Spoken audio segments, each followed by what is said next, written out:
Hello everyone, कैसे हैं आप सब? All is well. चलिए हमारी प्रोसेस को आगे ले जाते हुए, पिछले वीडियो में हमने प्रेजेंट कंटिन्यूअस के अफर्मेटिव सेंटेंस के बारे में स्टडी की थी, उसके बारे में डिस्कशन किया था विद एग्जांपल्स। आज के वीडियो में हम देखेंगे नेगेटिव सेंटेंसेस, नकारात्मक वाक्य of present continuous tense. Carefully देखिए, मैं थोड़ा बहुत लिख के पहले से इसलिए रखता हूँ कि वीडियो जो है वो ज़्यादा लंबा नहीं बने, आपका भी टाइम वेस्ट नहीं हो, मेरा भी नहीं हो, इसलिए थोड़ा मैं पहले ही प्रिपरेशन कर लेता हूँ। बाकी यदि आपको कोई भी दिक्कत हो तो आप कमेंट कर सकते हैं। वीडियो पूरा देखना है, कोई भी इंफॉर्मेशन, कोई भी ट्रिक जो है वो जो आपके लिए यूज़फुल हो वो कभी भी आपके सामने आ सकती है, तो स्किप नहीं करें। कोई भी जो मोमेंट या कोई भी सेकंड वीडियो का जो है वो आप मिस नहीं करें। कंटिन्यूसली देखें, ध्यान से देखें, कंसंट्रेशन के साथ में, और कुछ नया सीखने की कोशिश करें। जहाँ तक मेरा सवाल है, अपनी तरफ से जो बेस्ट हो सकता है वो मैं आपको देने का प्रयास कर रहा हूँ। जितना आप प्रैक्टिस करेंगे उतना ही ज़्यादा इम्प्रूवमेंट होगा। So keep this thing in your mind and go ahead. Best of luck. चलिए आज का वीडियो स्टार्ट करते हैं। नेगेटिव सेंटेंस की हमारे को पता है कि वो जो नेगेटिविटी होती है उसको रिप्रेजेंट करने के लिए हमारे पास में एक वर्ड होता है जिसको अपन नोट कहते हैं। नोट का मतलब नहीं। नहीं का यूज एक नेगेटिव सेंटेंस में कहाँ होता है या नोट का यूज नेगेटिव सेंटेंस में कहाँ होता है, उसके लिए मैंने आपको पहले भी बताया और एक बार फिर से रिपीट कर रहा हूँ कि हेल्पिंग वर्ब के बाद या फिर मेन वर्ब से पहले, मतलब after the helping verb and before the main verb. तो इसी बात को ध्यान में रखते हुए आज मैंने फॉर्मूले का जो स्पेस है वो ब्लैंक रखा है, वो आपके सामने अभी मैं लिखता हूँ, आप भी ध्यान से देखिए। एक नेगेटिव सेंटेंस में सबसे पहले हम सब्जेक्ट लिखते हैं, उसके बाद में हम लिखते हैं हेल्पिंग वर्ब। क्या लिखते हैं विद्यार्थियों? Helping verb. हेल्पिंग वर्ब इस टेंस में हमारे पास में 3 हैं। कौन कौन सी हैं वो मैं अभी लिखूंगा। हेल्पिंग वर्ब के बाद में हमें लिखना है नोट, जो कि नेगेटिविटी को रिप्रेजेंट करेगा। उसके बाद में हमें लिखनी है मेन वर्ब और उसके अंदर हमें ऐड करना है आईएनजी। ये मेन वर्ब की फर्स्ट फॉर्म में आईएनजी ऐड होता है, ओनली फर्स्ट फॉर्म में। एस और ई एस जो प्रेजेंट सिंपल में या सिंपल प्रेजेंट में हमने पढ़ा था अफर्मेटिव सेंटेंस में, वो भी केवल फर्स्ट फॉर्म मेन वर्ब की फर्स्ट फॉर्म में ही ऐड होता है, सेकंड थर्ड में नहीं ऐड होता है। चलिए, वर्ब के आईएनजी फॉर्म के बाद में हमें लिखना है ऑब्जेक्ट और in the end of the sentence हमें लगाना है फुल स्टॉप का साइन, जिससे कि हमारा सेंटेंस जो है वो कंप्लीट हो सके। ये हमारा फॉर्मूला हो गया। किसके लिए? प्रेजेंट कंटिन्यूअस टेंस के नेगेटिव सेंटेंस के लिए, नकारात्मक वाक्य के लिए। अब हमें करना क्या है, जो हमारे पास में हिंदी के सेंटेंस होंगे जो कि आपको दिखाई दे रहे होंगे, मैंने कुछ एग्जांपल्स यहाँ पे लिखे हैं। इन हिंदी के सेंटेंसेस को हमें ट्रांसलेट करके इंग्लिश का सेंटेंस क्रिएट करना है। तो उसके लिए हमें ये फॉर्मूला जो है वो हेल्प करेगा।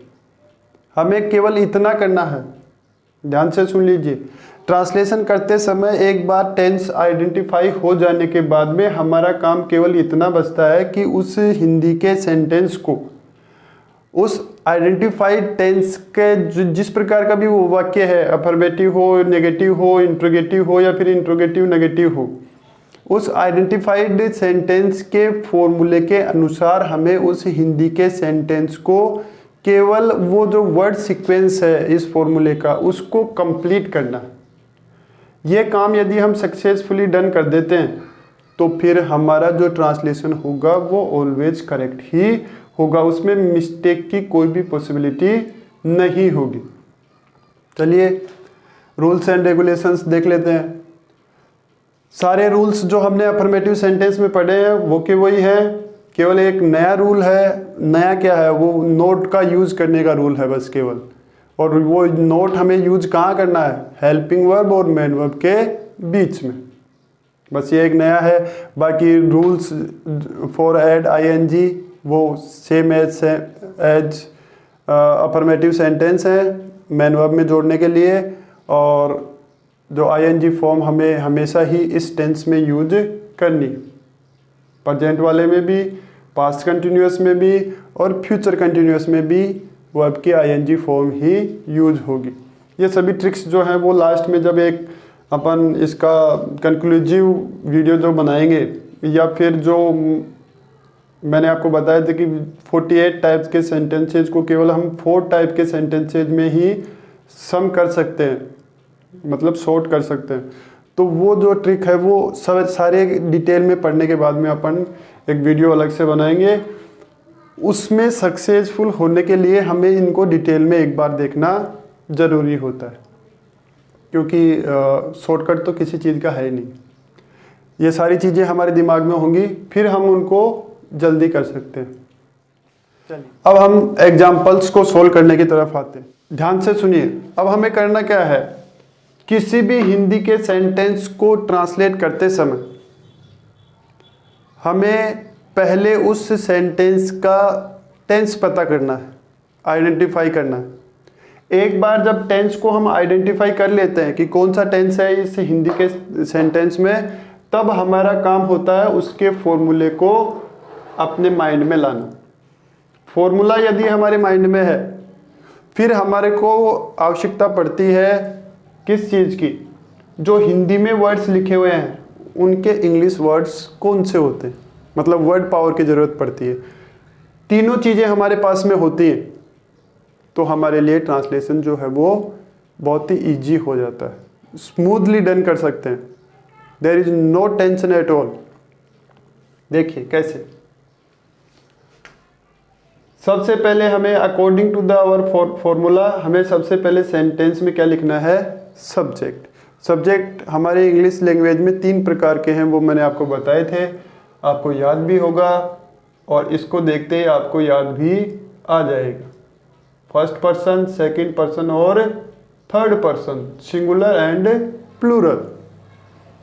फर्स्ट में आई और वी होते हैं, सेकंड में होता है यू, और थर्ड पर्सन के बारे में मैं आपको अगेन एंड अगेन बार बार बता चुका हूँ, he, she, it and name of one person और थिंग, एक व्यक्ति या एक वस्तु का नाम। चलिए सोल्व कर लेते हैं, ट्रांसलेट कर लेते हैं। आप भी करिए मेरे साथ साथ, ज़्यादा समझ में आएगा। हमको हम इंग्लिश में कहते हैं वी। ये वर्ड पावर होती है, मतलब जितने ज़्यादा वर्ड्स हमें इंग्लिश के याद होंगे उतना ही जल्दी और उतना ही स्मूथली हम ट्रांसलेशन को अटेम्प्ट कर सकते हैं। तो हमारे पास में सब्जेक्ट हो गया वी। वी के बाद में हमें लिखना है हेल्पिंग वर्ब। हेल्पिंग वर्ब जैसा कि मैंने आपको बताया 3 होती। कौन कौन सी होती हैं, इज, एम और आर। इन तीनों में से हमें एक लिखनी है। एक इंग्लिश के सेंटेंस में एक से ज़्यादा हेल्पिंग वर्ब नहीं हो सकती, नहीं तो हमारा क्या, हम तीनों को एक साथ यूज कर लें। साथ ही साथ आपको एक बात और याद रखनी है, मैन वर्ब की जो आईएनजी फॉर्म है वो केवल कंटिन्यूअस टेंस में यूज होती है। अब वो कंटिन्यूअस तीनों में से किसी भी टेंस का हो सकता है, प्रेजेंट का हो सकता है, पास्ट का हो सकता है और फ्यूचर का भी हो सकता है। लेकिन कई विद्यार्थियों को क्या होता है कि आईएनजी फोबिया हो जाता है, मतलब उनको हर टेंस में आईएनजी दिखाई देता है। ऐसा नहीं है, ये केवल कंटिन्यूअस टेंस के लिए आईएनजी फॉर्म होती है। तो हमारे को ये क्लियर होना चाहिए कि आईएनजी फॉर्म का हम कहाँ यूज करेंगे, इनके बारे में भी क्लियर हो जाना चाहिए। पास्ट का भी सेंटेंस होता है तो कई विद्यार्थी जो हैं वो इन्हीं का यूज कर देते हैं, या फिर उनके दिमाग में वाजवर होती है तो वो उनका यूज कर देते हैं। तो थोड़ा अपने माइंड को क्लियर रखिए, सेपरेट रखिए चीज़ों को, जिससे कि आप ज़्यादा इफ़ेक्टिव तरीके से ट्रांसलेशन को अटेम्प्ट कर सकें। इसके बाद में हमें हेल्पिंग वर्ब लिखनी है। हमारा सब्जेक्ट जो है वो फर्स्ट पर्सन का है। फर्स्ट पर्सन के साथ में हम कौन सी हेल्पिंग वर्ब यूज करते हैं, are.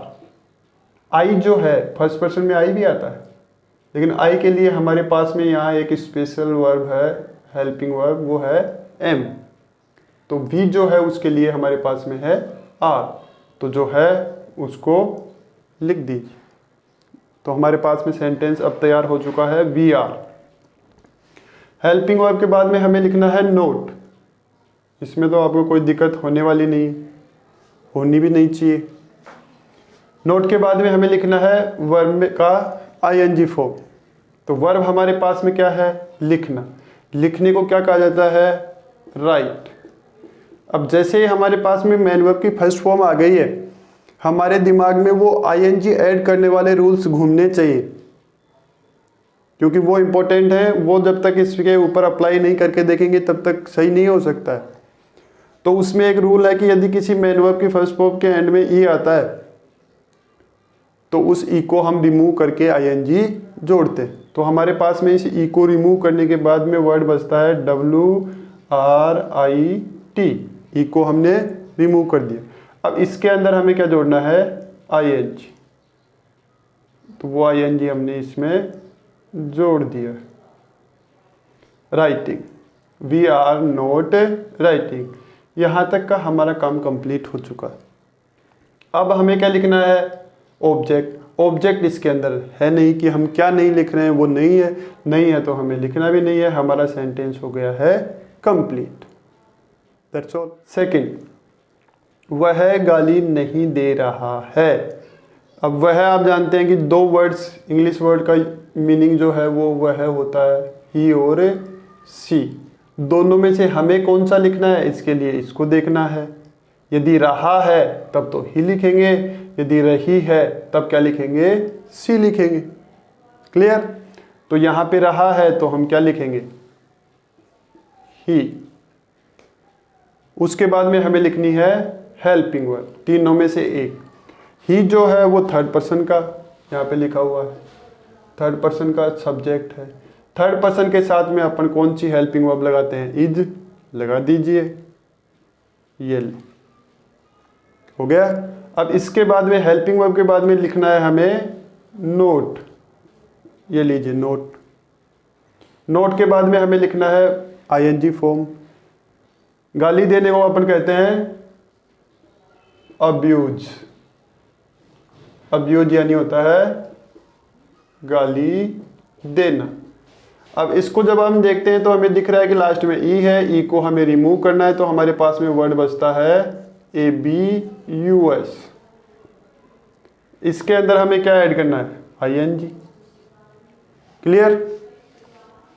He is not abusing, हमारा काम हो गया है डन, फुल स्टॉप। क्योंकि इसके अंदर कोई भी ऑब्जेक्ट नहीं, हमें ऑब्जेक्ट ही ING फॉर्म के बाद में लिखना। चलिए नेक्स्ट सेंटेंस, अध्यापक बातें नहीं कर रहे हैं। अध्यापक बातें नहीं कर रहे, तो अध्यापक के लिए अपन क्या लिखेंगे,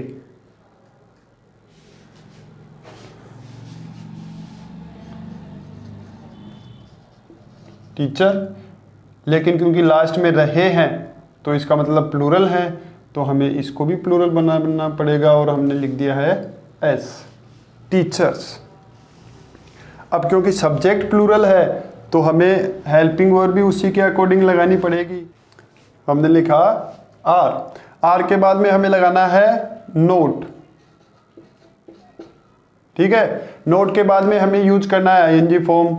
बातें करने को अपन कहते हैं टॉक।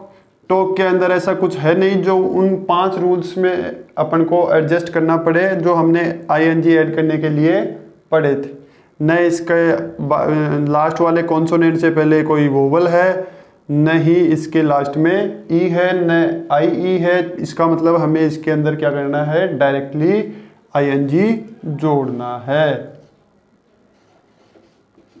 ये लीजिए, talking, teachers are not talking, full stop. उसके बाद में 4th नंबर का जो सेंटेंस है, वह कहानी नहीं लिख रहा है। वह कहानी नहीं लिख रहा है, तो इसका वाक्य का जो सब्जेक्ट है वो क्या है, रहा है। इसका मतलब क्या होगा, ही। ही के साथ में अपन यहाँ पे हमने कौन सी हेल्पिंग वर्ब को यूज किया था, इज। उसके बाद में हमें लिखना है नोट।